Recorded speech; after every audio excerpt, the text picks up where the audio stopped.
L'Église universelle a célébré le troisième dimanche de Pâques, le 14 avril 2024, à la paroisse Saint-Jean-Paul II de l'archidiocèse de Lubumbashi. Le curé de la paroisse a présidé une célébration eucharistique. Dans son homélie, le révérend abbé Jean-Baptiste Ilunga a expliqué que, dans les difficultés de ce monde frappé par des stupeurs et de craintes, la grâce et l'amour miséricordieux du Sauveur ne feront jamais défaut.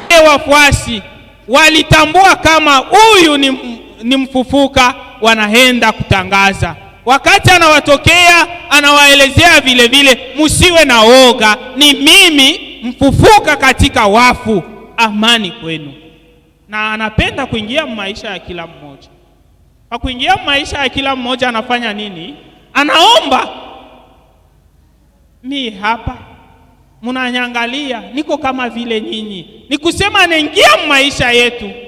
Na kisha ile anasema, mko ako na chakula kidogo. Anasema tuko na samaki, mulete nikule. Kwani yule munazani kuwa pepo yenye kutoka katika wafu ni mimi ni mzima. Mimi ni mzima. Kupitia ile alama wanamtambua kuwa mmoja wao. Ndugu wapenzi, Mungu anapenda vile vile kila mmoja kati yetu hawe alama ya ukombozi kwa ajili ya jirani ndugu yake.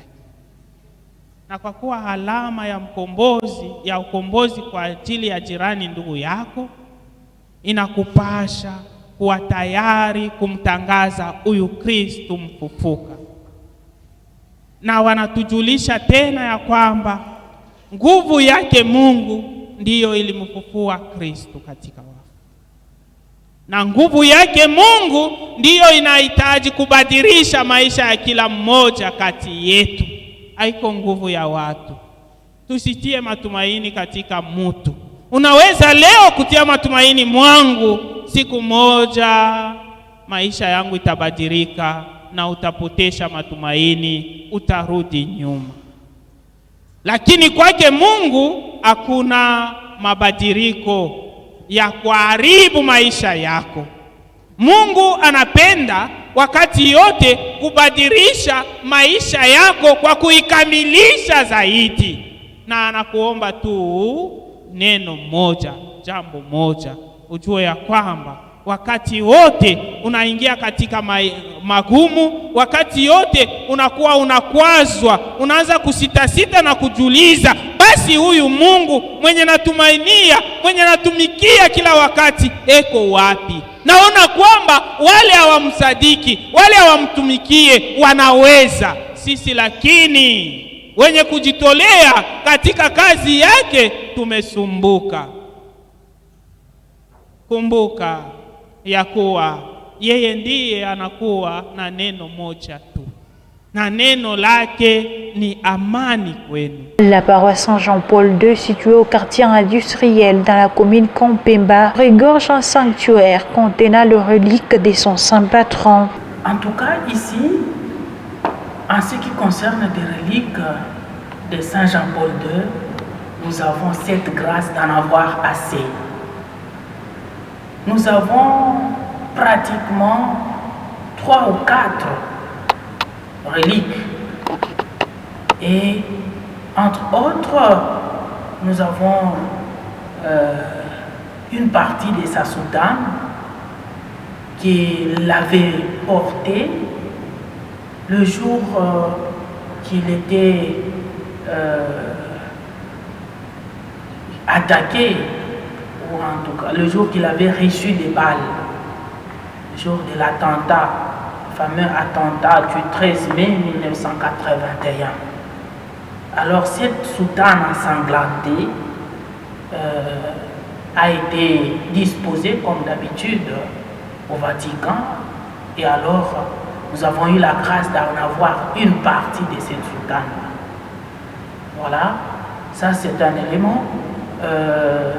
Un autre, nous avons la chasuble, donc les ornements qu'il avait mis, et le tol qu'il avait mis le jour qu'il était passé en République démocratique du Congo, spécialement à Lubumbashi, en 1986, jour de la béatification de la bienheureuse Anwarité. Alors, les tuniques qu'il avait mises ce jour-là, nous les avons ici. Donc l'étole, la chasuble et même l'aube. Ça se trouve ici, je crois, on va voir ça après.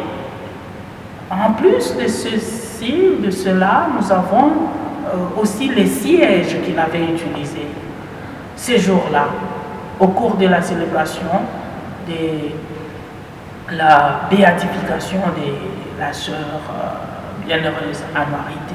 Il est à noter que Saint Jean-Paul II fut ordonné prêtre le 1er novembre 1946 par le cardinal Adam Stéphane. Il fut béatifié le 1er mai 2011 par le pape Benoît XVI et canonisé par le pape François le 27 avril 2014.